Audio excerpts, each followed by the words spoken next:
Well, everybody, we have a really great guest, in my opinion, here today. My old friend Derek Gilman. Let's hope I'm a good guest. We'll see. Derek from Greenflower Media and Ganjier program. Yeah. And we've known each other for quite some time, haven't we? We have. We've done a few things together. We have.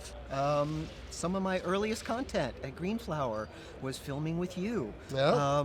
Yeah, we filmed in studio where I interviewed you. We did a High Rollers where I interviewed you. You came out to my commercial grow in downtown LA once and filmed the cloning course at my grow. You had those containers, Yeah. those shipping containers. You had converted over into little grow rooms, all compartmentalized. Yeah, we filmed there. I had 20 40-footers and I had 10 20-footers. It was an insane project. That'll keep you busy. That was my Good memories. That was my first of like 3 tries to get into the commercial industry, and it just wasn't for me. Yeah. You know? Yeah. I think I'm better off just championing the home grower. It's a different animal growing at scale. It's just there's so much to manage, and in the end, anything of quality is always done in smaller batches. Whether it's the pizza guy, it's a different whether universe. it's the automobile, whether it's the handmade anything. Okay? It's a whole different universe. It really is. It really is. So we're here today, and we're here at MJBiz. We're here at MJBizCon. That's right. Like I have to mention, we're only going to do 10 episodes here. I'm not working at all. And so what do you got going on these days? Well, up in the mountains of NorCal? Yeah, so I moved from Ojai, where I was at the last time we hung out and filmed together and all that. That was a nice place, but I'll tell you what, I'll trade Ojai for Humboldt. I'm in and that's what I did. Yeah. I traded Ojai for Southern Humboldt, and I couldn't be happier. Yeah. We've got this killer spot in Salmon Creek, Mm-hmm. which is this beautiful legacy cannabis area of Southern Humboldt. I saw my first eagle I'd ever seen up there in Salmon Creek. An eagle? I saw an eagle crossing a river. Oh shit! Yeah, I'd never seen an eagle before in the wild. Yeah. It just popped into my head. Well, I've seen bear and fox, and I almost kicked a skunk the other day. I was walking out to go lock up the chickens at night. No, not intentionally. The guy ran by my leg. People told me you like to I thought kick it was skunks. the cat. No, I thought it was the cat. And it ran by me, and I had a flashlight, and I pointed it over, and sure enough, it was a skunk. So it was accidental. Yeah, Okay. and he didn't take offense. Lucky for me. But yeah, So we've what's got going on in the wondrous hills of NorCal? We've got 243 acres. Get out of here. In Southern Humboldt, and that is the Ganjier campus. Wow. It's a beautiful, beautiful spot. It's where we hold all of our live training sessions for all of our Ganjier students. It's where we hold our exam sessions. It's where we do our farm tours. I can't think of any place better to just get the real, just be instilled with this, the whole vibe and the energy of generations of cannabis cultivation and just families, Yeah. generation after generation, just passing it down, father to son, father to son. It's kind of in the water, it's in the air. Our program, the Ganjier program, was born out of the Emerald Triangle. Many of the instructors in the program, Kevin Jodry, Wendy Kornberg, Frenchie was always up there doing his processing, working with the small farmers. So yeah, the bulk of our instructors come from this area. The program was effectively born out of the Emerald Triangle, and so it made the most sense to host our classes there. I can tell you, we get students from all over the globe, and they're just stoked to have an excuse to come to Humboldt, this place that they've heard about their entire lives. All right, they heard the stories. Maybe they were lucky enough to taste some of the smoke along the way, and then for many of them, it's their first opportunity, their first invitation to come to this area, and so it's been fun. It's interesting to get through a couple days of training with a class, and then have somebody look you in the eye afterwards and just grip your hand and tears coming, and just say thank you for doing this. It's been cool. It's been very rewarding. There is no place more appropriate. There is no place more special that you could center this from. And it's easy to say that, and that's the thing. It's because you hear it, it's like, oh, it's a magical place, and all the people, it's so good, and the farm, you wouldn't believe it. And you could hear it, and you could see photos or videos, but it really is being there and experiencing it, because ultimately there's the visuals, there's the aromas, there's the experience, but there's genuinely an energy to this place. For sure. That's unlike anywhere else. Those redwood trees only grow in one spot on the planet, been there for thousands of years. And luckily, those trees and all the generations that go by, they're not affected by the industry, right? So the energy is still there. You know, the trees don't mind the cannabis so much. And so that is like, I mean, it really is. Humboldt is like, it's like Woodstock. It just has an energy. It has a name that rings all over the world, you know? This history, this legacy, Yeah.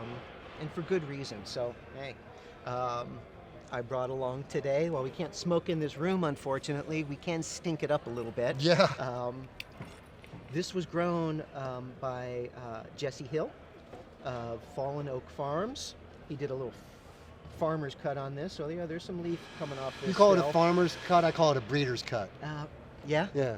It's just minimally handled.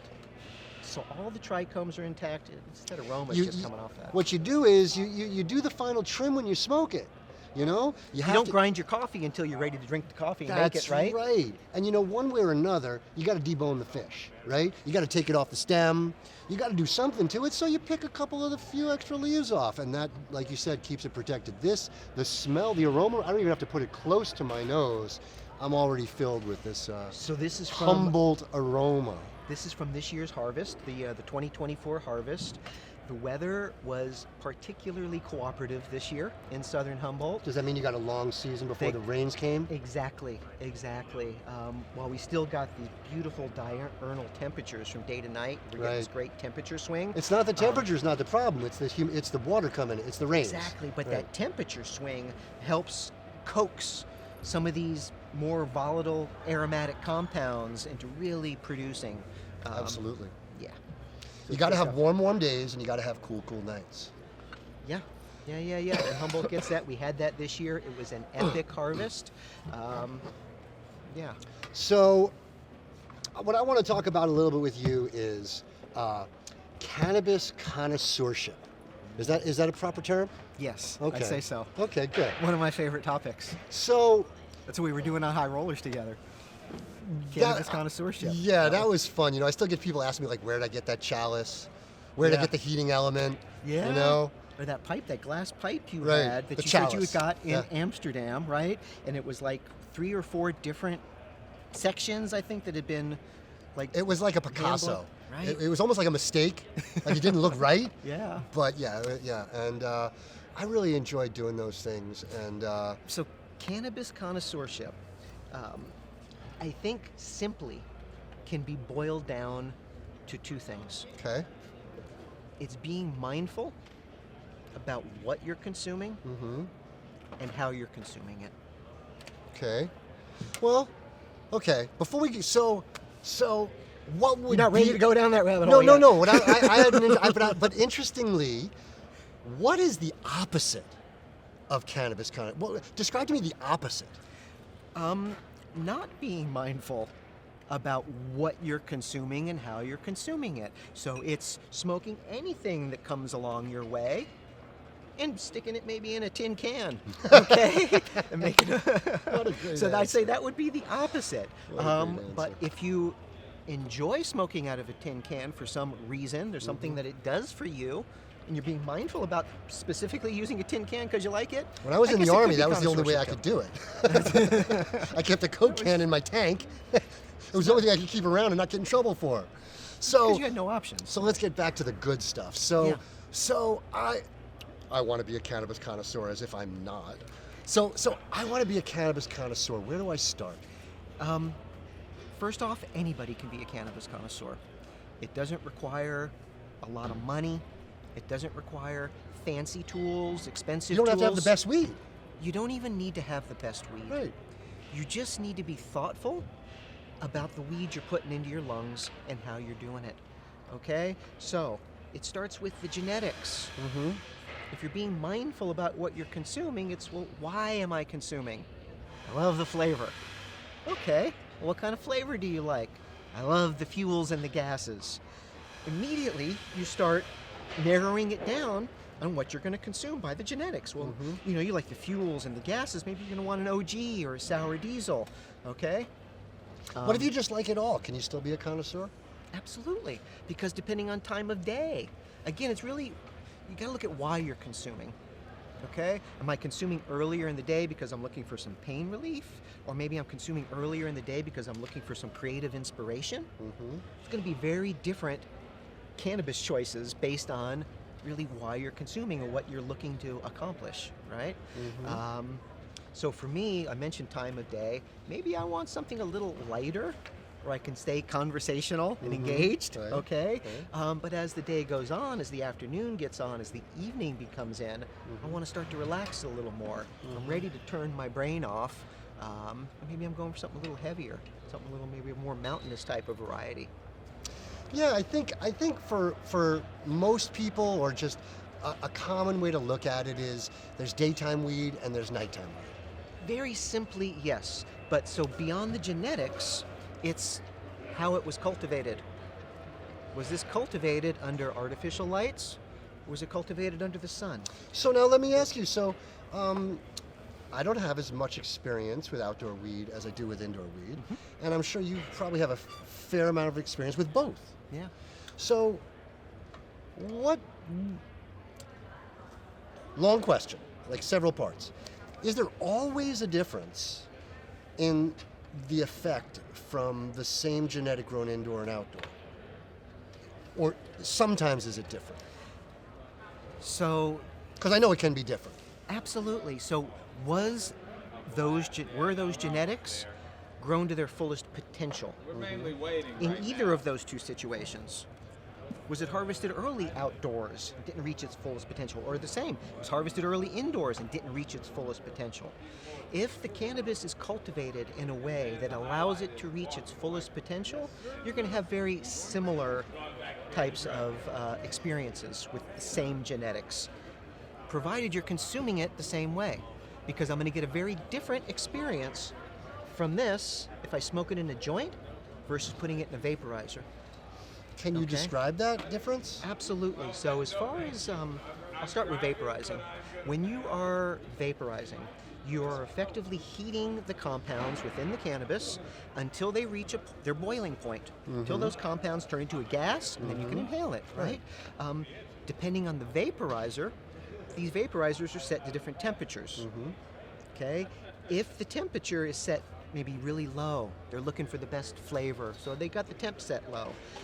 The temperature is not going to reach the point to where some of the more psychoactive volatile compounds have the opportunity to turn into a gas and then get into your lungs. So you may end up with a much more narrow type of experience. So vaporizers tend to deliver more of a cerebral experience, whereas when you combust, you're certainly volatilizing all of the compounds. That's the way I like it. That's the way many of us like it. And by doing so, you're going to get a much different effect. Okay, so to your point earlier, there's those same genetics, but depending on how you choose to consume them, could affect the experience that you have, both flavor-wise as well as the ultimate effects that you have too. So when you combust, you're going to get more of this cerebral combined with this body effect. You're going to get more of a relaxation in the body. You're going to get more pain relief in the body, combusting versus vaporizing. Yeah, I have an autistic son. He's 35. He's an adult, and he only vaporizes. And it's very good for him medicinally because A, he doesn't need the full effect. And B, he doesn't need to play with fire. So in the end, it just comes down to really what you like, all right? Or what works for you, or what makes the most sense for you based on your situation, right? Yeah, when it comes to, where was I? I was going to go somewhere with this. I lost it. I'm always pretty much a bong guy. And if I can, I'm going to hit a water pipe. To me, that's the most healthful way to smoke. To smoke. Obviously, smoking is not vaporizing. Yeah. And smoking is less healthful than vaporizing. So with a bong, it's certainly going to cool that smoke. It's going to filter that smoke. But through filtering that smoke, it's not just filtering, the particulates per se. It's also filtering some of those flavor compounds out of it. That flavor out of that bong hit is going to be very different than it is out of a through joint. the joint or through the pipe, right? Nobody samples weed for a cannabis cup out of a bong. You know what I'm saying? More often than not, what do you see in those competitions? Smoke a joint. More often than not, you're seeing everybody smoking joints. Right. Okay? Right. When we were putting together the Ganjier program, I asked each of the 18 council member instructors, what's your preferred way? More often than not, it was a joint. 8 out of 10, right. It was a joint. I had... it's only when you're lazy or running out of time. Right. You don't have time to roll enough joints. I interviewed this glass artist, Joe Peters, one time. This is the guy that's famous for doing like the bees and the honeybee, dab rigs. Yeah. That's what he does. He does these tens of thousands of dollar dab rigs. How does he prefer to smoke? Joint. Really? He's this glass artist making all these things. And what is your preferred method? Joint definitely is my preferred method of really? consumption. What you get with the joint, we talked about vaporizing versus combustion. When you're smoking a bong, you're exclusively getting combustion. When you're smoking a pipe, you're getting combustion. When you smoke with a joint, uniquely you are getting vaporizing as well as combustion. I just met somebody who coined a phrase and he calls that toasting. When you light the joint, like what they do with cigars, right. Okay? Right. So what you do, so you don't contaminate the flavor of your joint right. by drawing the flame in, right. is you toast it like they do in the cigar world for the right. very same reasons. Right. He's come up with some interesting new device. Actually, he's still working on it, I believe. Yeah. That is, he says he's found a way to combine vaping and smoking. It's like right on the precipice of both. It does a little bit. It does a little bit of vaping. It does a little bit of combustion. The joint does that. Right. And you can modulate how much vaping or combustion it's doing by how hard you draw and how long you draw on that joint. And right? you always, when you get the joint, always wait 30 seconds before you hit it. Let the cherry cool down. Yes. Right. Take light puffs and right. not long draws. Right. Yeah. And when you get it, just hold it for a second. Let it cool down a little bit. If you enjoy flavor. This is the types of things that you do. Right. Cannabis connoisseurship, being mindful of how you're consuming. Right. Right? Even if it's the joint. How did you light it? What kind of papers did you use? How tightly did you roll it? How finely did you grind it? All of these things impact that experience. Absolutely. In lots of different ways. And it's really just through experimenting where people figure out what they like. So that's always the best thing to do, is try a bunch of different ways till you figure out what you like. I find people now are even mixing CBD flower with THC flower. Really? I've heard this, it's like you just saying, like some people have found that straight cannabis is too strong for them. I've heard this, I've definitely And they don't want to mix this. it with tobacco. I think that's the whole thing behind, they say, like in Europe, they do that because they save money. Yeah. But I think it's also because they don't need to get that high, They don't need to get that straight jab in the vein. They got hashish over there too that they're blending with that tobacco sometimes. Everybody's different, right? You meet the lightweights and you meet the heavyweights. Yeah, well that's why I think hemp has its place. Especially if the hemp is being bred in a way that it's not just the hemp that they use to make rope and twine and stuff, okay?